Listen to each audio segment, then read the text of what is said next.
Dans cette vidéo, nous allons présenter les systèmes de brevets et leur déclinaison en 14 réseaux de brevets. Ces réseaux sont une classification des réseaux de translation tridimensionnelle selon leur métrique, c'est-à-dire leur typologie.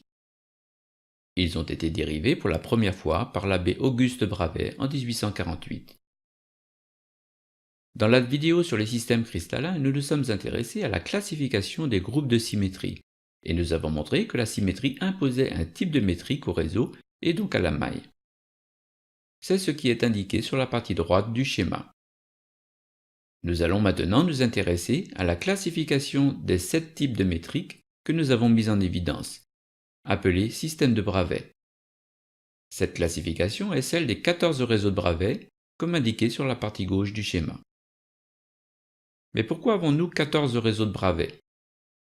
En fait, en faisant un choix de maille en accord avec la symétrie, nous n'obtenons pas nécessairement une maille primitive, ce qui nécessite l'introduction de la notion de centrage de maille.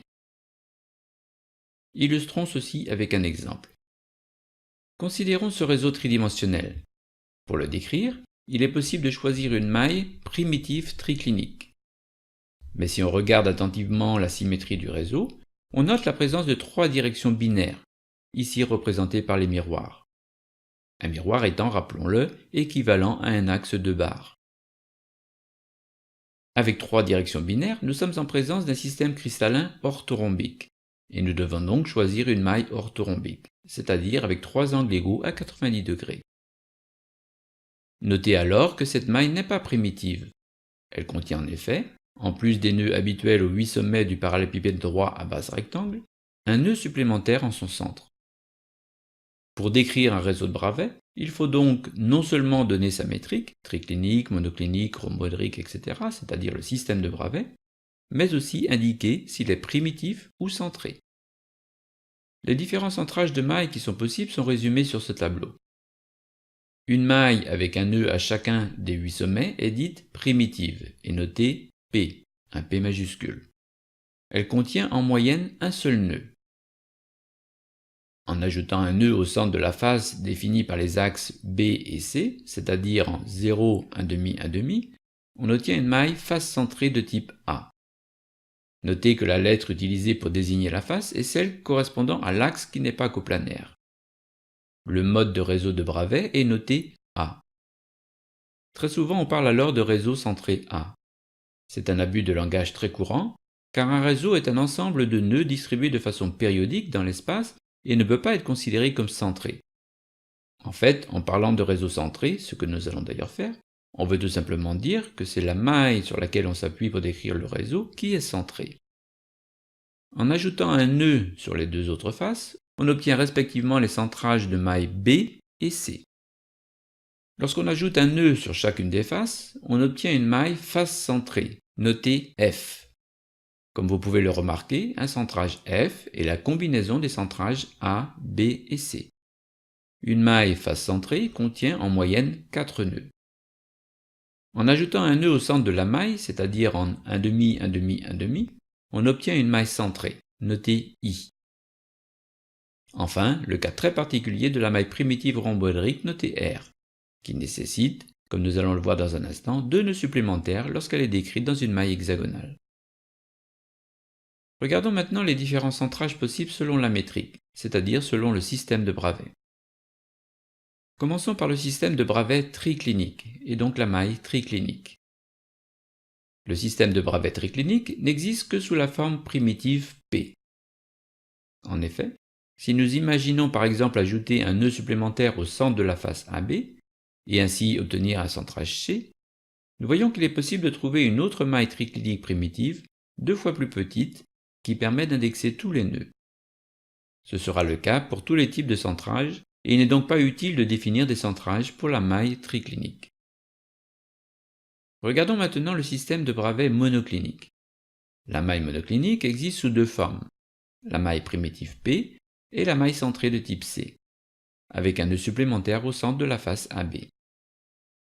Le réseau centré de type A, nous utilisons maintenant l'expression réseau centré de type A, mais, comme nous l'avons dit il y a un instant, c'est en réalité la maille qui est face centrée de type A. Le réseau centré de type A, donc, est équivalent au réseau centré de type C, car, comme vous pouvez le voir, il suffit de faire un changement d'axe, échange de A et C et changement de sens pour B, pour se ramener à ce réseau.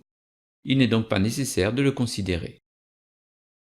Le réseau centré de type B, avec un nœud au centre de la face AC de la maille, n'est lui non plus pas nécessaire, car il peut être ramené à un réseau monoclinique P par un changement de maille. Enfin, peut-on imaginer un réseau monoclinique de type I, c'est-à-dire avec un nœud supplémentaire au centre de la maille? Dessinons deux mailles. Nous voyons qu'en changeant de repère, avec A' égale A plus C, il est possible de se ramener à un réseau monoclinique C.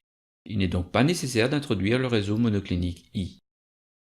Notez bien que lorsqu'on change de repère, on doit conserver la symétrie, c'est-à-dire rester dans le même système de Bravais et donc la même métrique, ici monoclinique.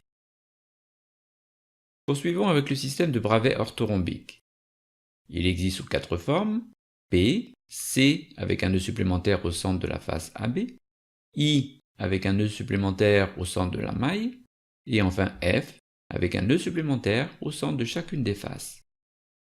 Notez que les réseaux de Bravais orthorhombiques A, avec un nœud supplémentaire au centre de la face BC, et B, avec un nœud supplémentaire au centre de la face AC, peuvent être ramenés à un réseau de Bravais orthorhombique C en effectuant un changement de maille. Pour le réseau quadratique, seulement deux possibilités, P et I. Pourquoi le centrage de maille B n'est-il pas possible? Rappelons-nous que le système cristallin quadratique est défini par la présence d'un axe 4 ou 4 barres. La présence de l'axe 4 conduit, par exemple, à avoir un nœud au centre de la face AB. Par conséquent, les centrages B et de la même façon A ne sont pas compatibles avec un système quadratique. Qu'en est-il du centrage C qui, lui, est compatible avec un système quadratique? Nous voyons qu'un changement de maille nous ramène à une maille quadratique primitive, deux fois plus petite. C'est peut-être plus facile à voir en projection sur le plan quadrillé. Le centrage C n'est donc pas à considérer. Et si nous prenions un centrage de type F, lui aussi compatible avec le système quadratique? À nouveau, nous pouvons voir qu'un changement de maille peut nous ramener à un système quadratique, cette fois-ci centré de type I. C'est sans doute plus facile à percevoir en projection. Donc, pour le système de Bravais quadratique, seulement deux modes indispensables, P et I. Le système de Bravais rhomboédrique, avec la maille rhomboédrique ici dessinée en violet, n'existe que sous la forme primitive. Mais comme on peut décrire la maille rhomboédrique dans une maille hexagonale, en ajoutant deux nœuds en 2 tiers, 1 tiers, 1 tiers et 1 tiers, 2 tiers, 2 tiers, le long de la grande diagonale, ces deux nœuds constituant un centrage particulier qu'on appelle R, le réseau rhomboédrique primitif est appelé R pour rhomboédrique, et non pas P. Voici une vue en projection. Les deux choix de mailles sont possibles, mais on privilégie souvent la maille hexagonale centrée R à la maille rhomboédrique primitive notée R, car elle est beaucoup plus simple à représenter. Le système de Bravais hexagonal n'existe que sous la forme P. Ceci est vrai, bien entendu, pour la description des systèmes hexagonaux et trigonaux en dehors de la forme centrée R utilisée pour la description du réseau rhomboédrique. Le fait que la maille hexagonale soit compatible avec les deux systèmes cristallins, trigonal et hexagonal, a créé beaucoup de confusion, et certains auteurs ont d'ailleurs confondu système cristallin et système de Bravais en parlant de système cristallin rhomboédrique, qui n'existe pas. Comme nous l'avons déjà indiqué, la maille rhomboédrique est l'une des deux possibilités de maille associées au système cristallin trigonal. Dernier système de Bravais à considérer, le système cubique. Il existe sous la forme primitive, P, centrée I et face centrée, F. On peut se poser la question de savoir pourquoi il n'existe pas de réseau centré A, par exemple, avec un nœud supplémentaire au centre de la face BC. Mais souvenons-nous, qu'est-ce qui impose la métrique cubique?